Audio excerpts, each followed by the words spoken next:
Next question है, insulin की खोज के लिए किसको नोबेल पुरस्कार से सम्मानित किया गया था? आंसर हो जाएगा इसके लिए फ्रेडरिक बेंटिक को उनके इंसुलिन की खोज के लिए नोबेल पुरस्कार भी दिया जा चुका है।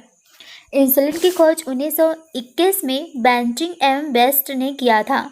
इसे डायबिटीज के उपचार में सबसे पहले 11 जनवरी 1922 में इस्तेमाल किया गया था। इसे कुत्तों पर प्रयोग करके विकसित किया गया था। यह ग्लूकोज को ग्लाइकोजन बनने की क्रिया को क्या करती है? नियंत्रित करती है और रुधिर में ग्लूकोज की मात्रा बढ़ाना मधुमेह कहलाता है। ग्लूकॉन पुनः ग्लूकोजन को ग्लूकोज में बदल देता है। आगे बढ़ते हैं। नेक्स्ट क्वेश्चन है, गर्भ निरोधक गोलियों में शामिल होता है। तो जो गर्भ निरोधक के लिए गोलियां दी जाती है उनमें कौन सी चीज़ें प्रेजेंट रहती है? तो इसमें प्रेजेंट रहता है प्रोजेस्टेरोन और एस्ट्रोजन का गौण मिश्रण। अनचाहे गर्भधारण को रोकने के लिए गर्भ निरोधक गोली का प्रयोग किया जाता है। भारत विश्व का प्रथम देश है जहां पर परिवार नियोजन कार्यक्रम चलाया गया था। कब? 1952 में। टेस्टोस्टेरोन हार्मोन पुरुष यौनिक लैंगिक हार्मोन है और ये एस्ट्रोजन जो है वो किससे रिलेटेड है? ये फीमेल से रिलेटेड है।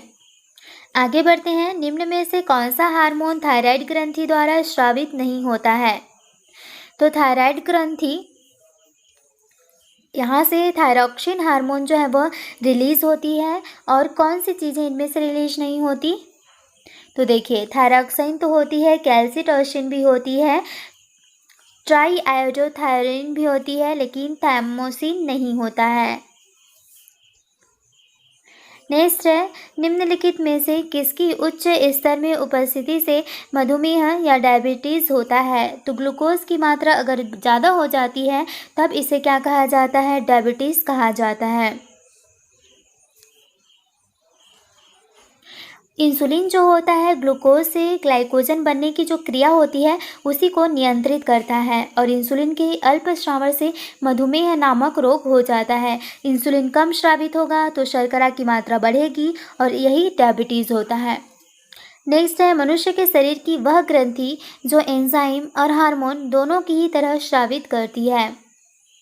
तो देखिए, इनमें से अंतःस्रावी और बाह्यस्रावी दोनों की तरह काम करने वाली जो ग्रंथि है वह है पैनक्रियास।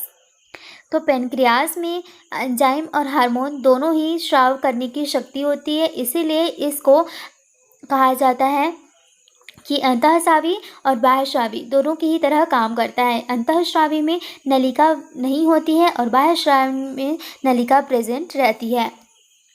नेक्स्ट क्वेश्चन है, मनुष्य के नवजात शिशु को स्तन ग्रंथि से निकलने वाले स्राव को पिलाया जाता है जिसे कोलोस्ट्रम कहते हैं और यह कोलोस्ट्रम क्या प्रदान करता है? तो यह प्रदान करता है रोग प्रतिरोधक शक्ति।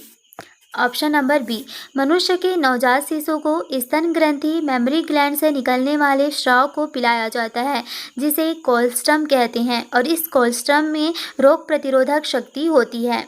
माँ का दूध नवजात शिशु के लिए उत्तम माना जाता है। माँ का दूध नवजात शिशु के लिए पोषक तत्व एवं रोगाणु से मुक्त करने की शक्ति देता है। गाय का दूध माँ के दूध के बाद सर्वोत्तम होता है। नेक्स्ट है, निम्न में से कौन सा हार्मोन पिट्यूटरी ग्लैंड द्वारा स्रावित नहीं किया जाता है? तो पिट्यूटरी ग्लैंड से कौन कौन से हार्मोन स्रावित होते हैं यह तो याद होगा, तो ये ऑप्शन हम बना सकते हैं। तो देखिए, थायराइड उत्तेजक हार्मोन, थायराइड स्टिमुलेटेड हार्मोन ये पिट्यूटरी ग्लैंड से रिलीज होती है, बिल्कुल सही है। प्रोलैक्टिन हार्मोन ये भी पिट्यूटरी ग्लैंड से रिलीज होती है। वैसोप्रेसिन यह भी पिट्यूटरी ग्लैंड से रिलीज होने वाला हार्मोन है, लेकिन सोमेटोस्टिन ये नहीं होता है। आगे बढ़ते हैं। उस तापमान का माप कितना होता है जो मानव शरीर में सामान्यतः पाया जाता है? तो मानव शरीर की जो सामान्य तापमान होती है वह कितना होती है? 98.6 डिग्री फ़ारेनहाइट में, और यही अगर सेल्सियस में पूछे तो वह कितना होता है? 37 डिग्री सेल्सियस में। नेक्स्ट क्वेश्चन है, ग्रेव रोग थायराइड में वृद्धि के कारण डैश के अतिस्राव के कारण होता है। एब्जॉर्प्थेलिन गॉइटर जो रोग होता है यह थायराइड में किसकी वृद्धि के कारण होता है? थायराइड हार्मोन के अतिस्राव के कारण होता है। ग्रैव रोग में आँख फूलकर नेट क्वार्टर से बाहर निकल जाता है और टॉक्सिक ग्वाइटर इसमें हृदय गति तीव्र हो जाती है, रक्तचाप बढ़ जाता है और श्वसन दर तीव्र हो जाती है। थायराइड ग्लैंड से थायरॉक्सिन एवं ट्रायोडोथायरामिन हार्मोन निकलता है। इसमें आयोडीन की मात्रा अधिक रहती है और आयोडीन की कमी के कारण कौन सा रोग होता है? घेंघा रोग होता है। नेक्स्ट है डैश मनुष्यों में अंतःस्रावी ग्रंथि नहीं है। तो इनमें से कौन सी अंतःस्रावी ग्रंथि नहीं है? तो देखिए यहाँ पर यकृत जो है वह अंतःस्रावी नहीं है, यह एक बाह्यस्रावी ग्रंथि होती है। नेक्स्ट क्वेश्चन है पौधों में डैश हार्मोन के संचार के कारण वे प्रकाश की ओर झुक जाते हैं। तो पौधों में कौन सा हार्मोन होता है? पौधों में ऑक्सिन हार्मोन होता है जिसके कारण वे प्रकाश की ओर झुक जाते हैं।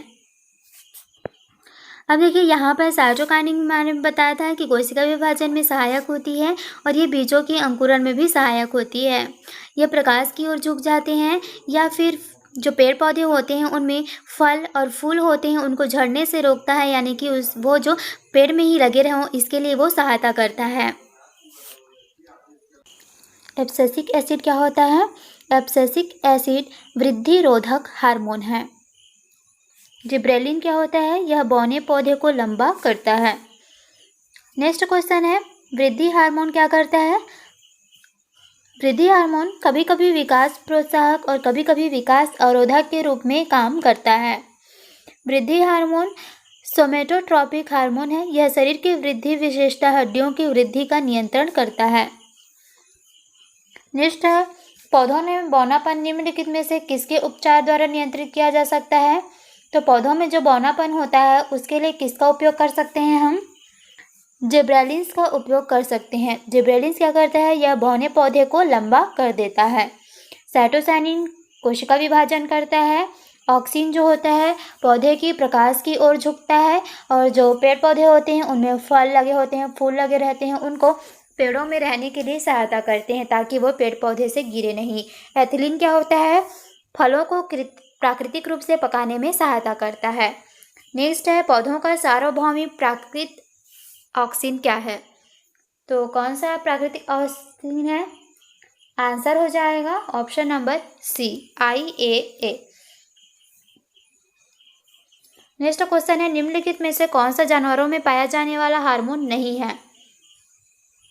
तो देखिए इंसुलिन हमें पाया जाता है, थायरॉक्सिन, एड्रेनालिन, ऑक्सिन नहीं पाया जाता, यह पादप हार्मोन होता है।